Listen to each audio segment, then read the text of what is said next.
Hi, everyone, and welcome to a brand new episode of Full Court Podcast with your host, Orazio. As we continue in our journey throughout Europe, we have a new episode for this week. Of course, it's not the easiest of the episodes because of the current situation ongoing in Ukraine and all the decisions that were taken into the professional sports world. But we have to do what we have to do. And this week, as my guest, I have Simone Mazzola of Backdoor podcast. Simone, welcome. Thank you for having me. Hi, everyone. So with Simone, we're going to talk about, of course, the recent updates in the EuroLeague world. Yesterday, there was a very important meeting for the future of the competition, especially for this season, how the competition is going to proceed forward with this season. And then we also going to have some talks about the season that Olympia Milan is having so far and their expectation for, especially for the playoffs. So, Simone, as I was saying, yesterday was a very big day for EuroLeague because there was this meeting between the ECA teams, the teams with the multi-year license, that they needed to decide what to do with the Russian teams. As you all know, there is a war ongoing in Ukraine, and the conflict started from Russia, and there was a very difficult situation because, of course, most of the teams, they didn't want to play in Russia because of the safety reason and the situation ongoing. Several of the foreign players of the Russian clubs have already left the teams. Others, they are leaving in these hours. So it was very difficult to proceed with the season in a regular way. And yesterday, EuroLeague decided to basically suspend the Russian teams until the conflict will continue. Even if EuroLeague decided to leave a window open for these clubs to be reinstated this season, if and when the conflict will end and the situation will improve. So the first question that I wanted to ask you, Simone, is what do you think of the decision that EuroLeague made? And do you think it was the only solution possible at this point? I think yes. I started with the second question. I think this have to be the only decision EuroLeague have to make, because take that teams off right now when we didn't know what happens in the next days. I don't say about the next month is will be not so correct. The EuroLeague have to decide from the social standpoint, from the sport standpoint, from political standpoint. They have to manage a big situation, bigger than we think. You as BasketNews, me as Backdoor podcast, try to evaluate the situation, try to have a description of it. I say we have to do this, they have to do that, but we don't have the clear picture, the big picture in our mind. That's probably was the only decision EuroLeague have to take. As far as I can understand, this is the right choice. Take 1 month and after that make a clear decision, white or black, nothing in the middle. And we have to see what happens in the political situation. Is a very difficult situation, probably don't resolve in 1 week or two. Probably the players gone away.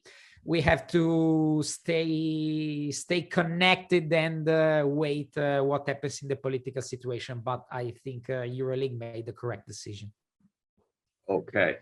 So as we were saying, this is this is a very difficult moment for EuroLeague, not only because of the current situation ongoing in Ukraine, but also as the general moments of the European basketball. There is a very difficult financial situation in the competition because the numbers show that as of right now, for most of the teams, is not really a very profitable competition. And we're going to have also a change at the top of the competition because Ordi Bertomeu will leave his role as head of the competition at the end of the season. And this was a decision that was made by the EuroLeague clubs. Probably Bertomeu is going to remain inside the organization in a different role, in a more distant role in a way. But there's going to be some major changes in EuroLeague in the coming months. So what I wanted to ask you, Simone, is, of course, you with Backdoor Podcast, you follow EuroLeague very closely. What do you think is the major change the EuroLeague needs to do to improve its structure and to become a better product going forward?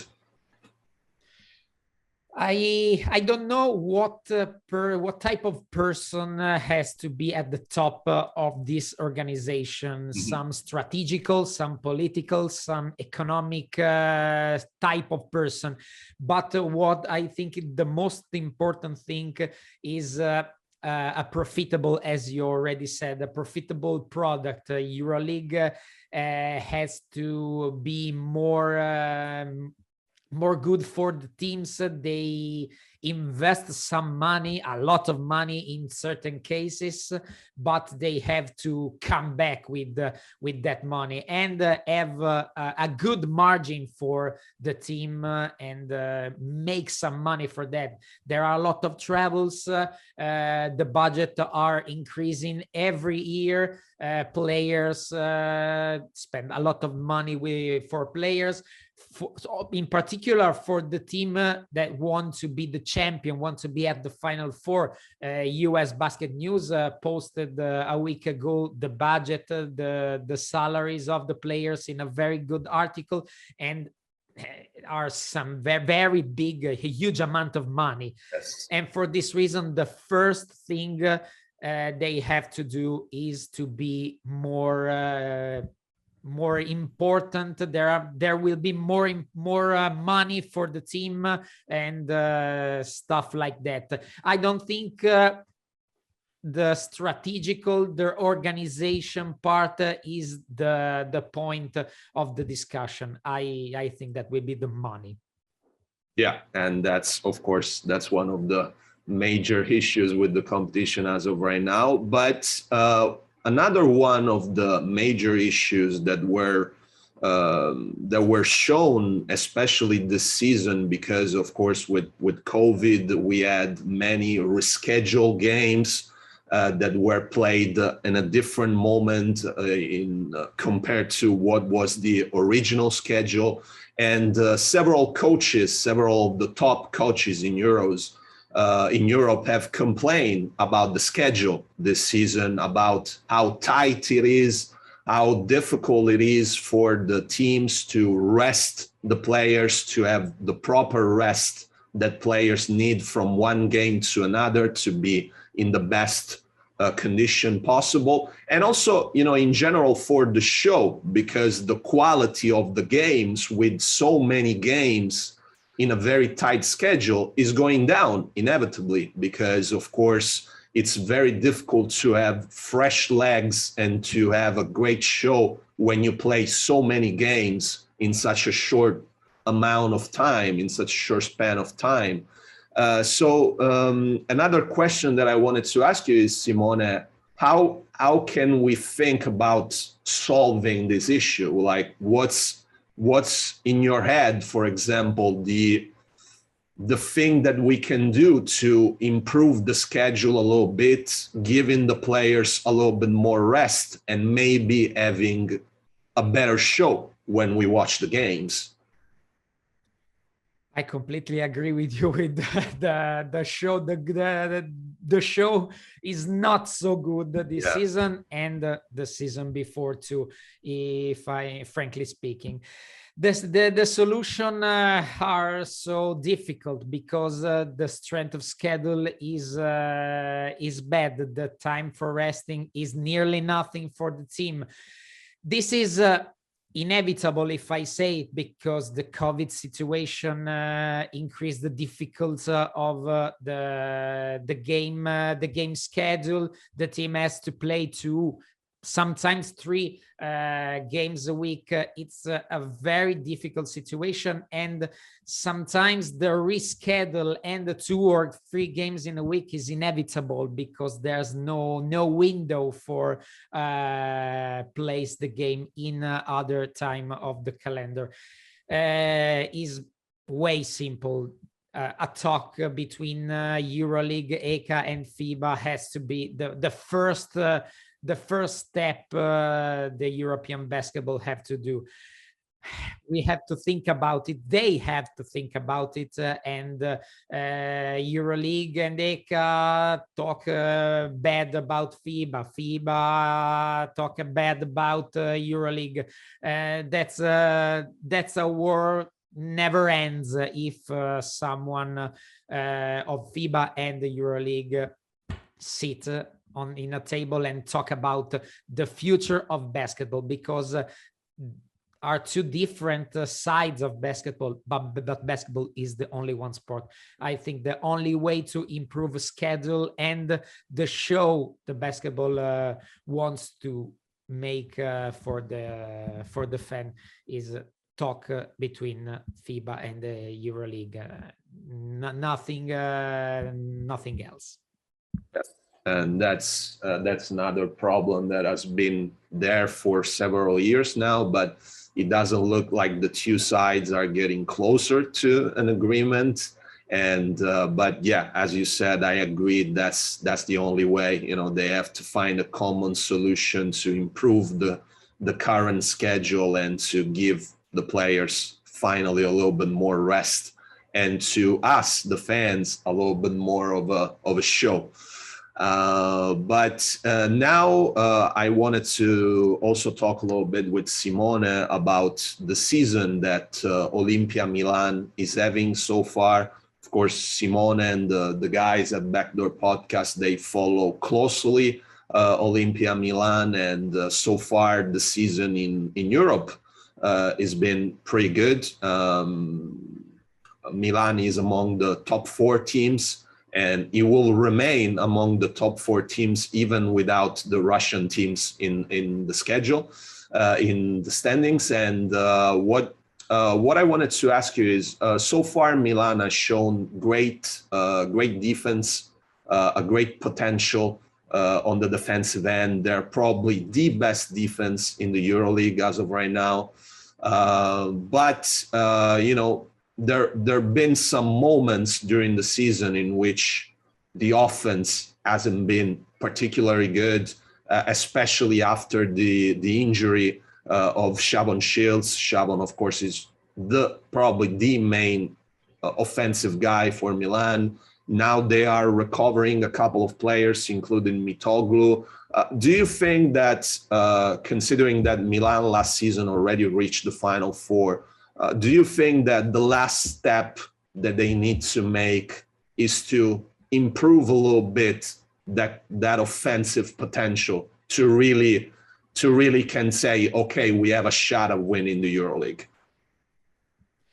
Absolutely, yes. The lack of firepower on the offensive end is probably related to the absence of Shavon Shields in particular, but Dinos Mitoglu too, who stretched the floor a lot in the first part of the season, without the lack of physicality, without the lack of verticality. He shown very good presence around the rim, at the rebound.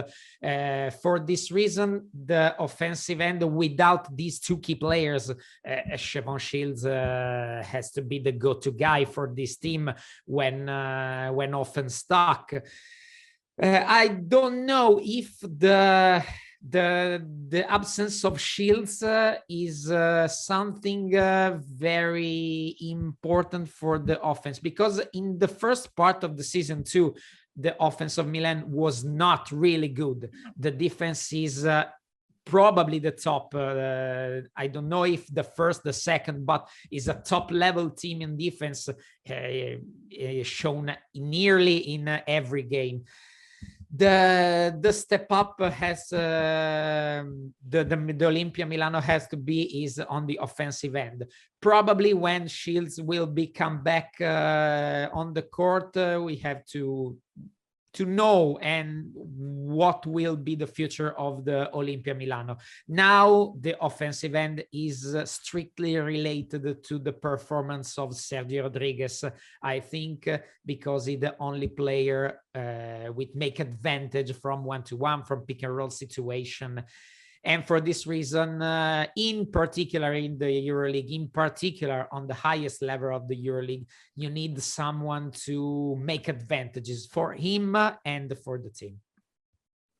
Okay, and when you look at next season and the changes that might arrive in Milan, what do you believe is the particular role or particular sector of the team where this team needs to improve, and maybe they need to make like a major investment to become even a better team for next season? Where do you think, let's say, that money needs to go next summer? I think in the last summer, Olympia gave away a role player. The presence of Caleb Tarczewski is difficult to understand as far as we've seen in the last season, in the type of game and the type of defense in particular Ettore Messina wants to put in the court. The presence of Caleb Tarczewski is completely not understandable.